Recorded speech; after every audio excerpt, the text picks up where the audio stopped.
चुनौती ये है कि हम आजादी के आंदोलन में शामिल हुए, देश को आजादी मिली और आजाद भारत के निर्माण में कांग्रेस पार्टी ने बहुत बड़ी भूमिका निभाई। पहले हमारी जिम्मेवारी देश को चलाने की थी, आज हमारी जिम्मेवारी देश को बचाने की है। यह भूमिका हमको अपने आप में समझनी पड़ेगी। देश को चलाने की जिम्मेवारी ऐसे थी कि देश आजाद हुआ, देश का संविधान बना और उस संविधान के आधार पर भारतीय लोकतंत्र फलना फूलना शुरू किया। कुछ दशकों के बाद कुछ ऐसी शक्तियां आज सत्ता पर काबिज हुई है जिन्होंने आजादी के आंदोलन में हिस्सा नहीं लिया।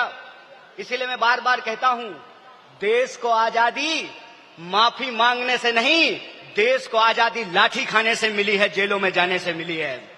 यह जो आजादी मिली है, इस आजादी को जो लोग मानते नहीं हैं, कहते हैं ना, जिन्होंने अपना खून पसीना नहीं बनाया हो घर को बनाने में, उनको घर की बचाने की कोई जद्दोजहद नहीं होती है। घर को जब बिगड़ रहा हो तो उनको कोई तकलीफ नहीं होती है।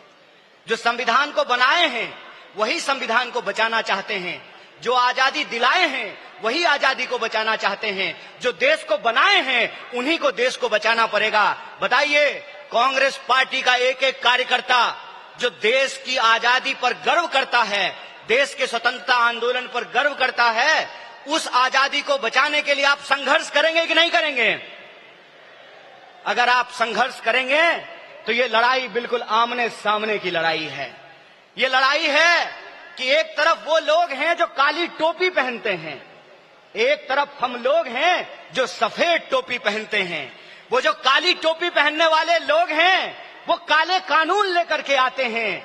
हम सफेद टोपी पहनने वाले लोग जो हैं वो गरीबी का अंधियारा मिटा करके, बेकारी का अंधियारा मिटा करके हम रोजगार का अवसर लाना चाहते हैं। हम अन्याय को समाप्त करके सामाजिक, आर्थिक और राजनीतिक न्याय लेकर के आना चाहते हैं। इसीलिए आज जब मैं आपके बीच में बोल रहा हूं तो सबसे पहले जो ड्राफ्ट है रेजोल्यूशन की, मैं उसके समर्थन में बोल रहा हूं। और यह जो न्याय पथ है जिसको लेकर के हमारा संकल्प है कि इस न्याय पथ पर हम चलेंगे, और न्याय पथ पर चलने का मतलब यह है कि देश में कहीं भी अन्याय होगा, चाहे वो अन्याय दलितों के खिलाफ हो, चाहे वो अन्याय गरीबों के खिलाफ हो, चाहे वो अन्याय पिछड़ों के खिलाफ हो, चाहे वो अन्याय आदिवासियों के खिलाफ हो, महिलाओं के खिलाफ हो, किसानों के खिलाफ हो, मजदूरों के खिलाफ हो, किसी भी भारतीय के खिलाफ अगर कोई अन्याय होगा तो उस काली टोपी वाले अन्याय के खिलाफ हम सफेद टी शर्ट पहन करके राहुल गांधी जी के बताए रास्ते पर चलेंगे।